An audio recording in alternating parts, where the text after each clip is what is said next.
Daniel was a quiet boy who loved books. He spent many hours in the school library, reading stories about magic, adventure, and mystery.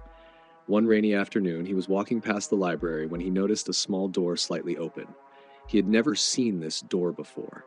Curious, he pushed it open and saw a staircase leading down. It was dark and smelled like old paper. Daniel took a deep breath and stepped inside. The basement was full of dusty boxes, broken chairs, and old bookshelves. He walked slowly, his fingers brushing the covers of the forgotten books. Then something caught his eye. On a small wooden table lay a black book. The cover had no title, but it looked new compared to the other books. Daniel picked it up carefully. As he opened the first page, he noticed something strange. The words were not old, they looked fresh, as if someone had just written them. He read the first sentence aloud. "In 5 minutes, a teacher will enter the basement and ask who is there." Daniel frowned. Was this a joke?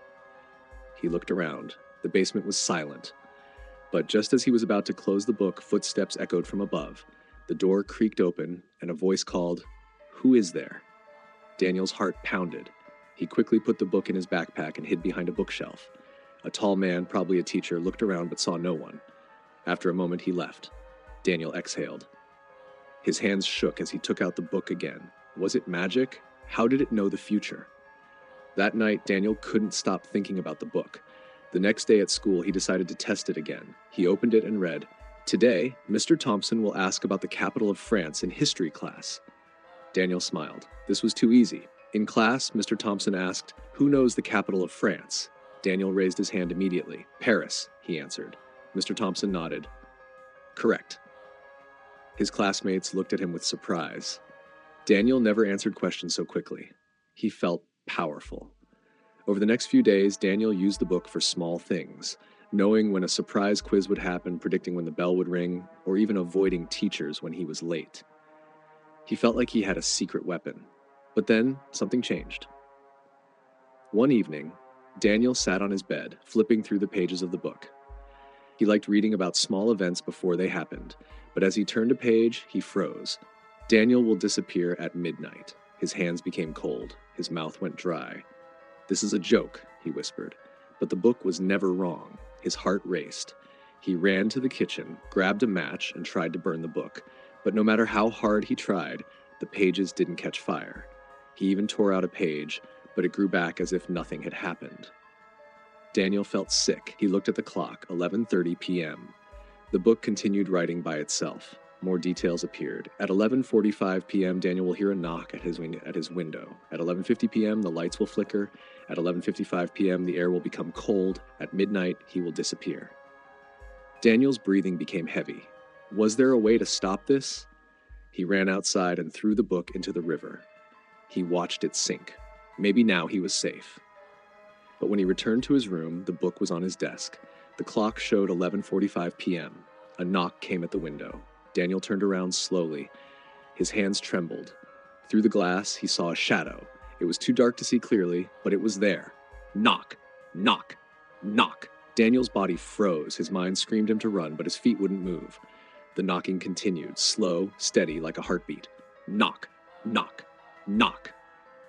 He grabbed his phone and turned on the flashlight. The light hit the window, but there was no one there. The knocking had stopped. But just as he took a step back, the lights in his room flickered. 11:50 p.m. His breath was shaky. He sat on his bed, staring at the book. The words were still appearing.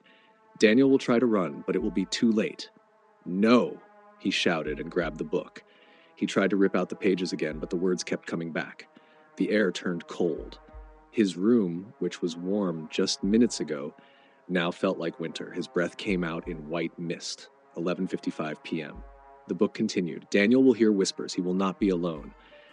A chill ran down his spine. Then he heard it. Soft, distant whispers. At first, they were too quiet to understand, but they grew louder. "Daniel! Daniel!" The voices came from everywhere. He covered his ears, but it didn't stop. His head pounded. He fell to his knees. "Please stop," he screamed. And then, silence. He slowly uncovered his ears. 11:58 p.m. There were only 2 minutes left. Daniel ran to his door and tried to open it. Locked. He hadn't locked it before. His hands pulled and pushed, but it wouldn't budge. The book flipped open on its own. One last sentence appeared. Daniel will accept his fate. Tears filled his eyes. Was this really happening? Could he fight it? Could he change his destiny?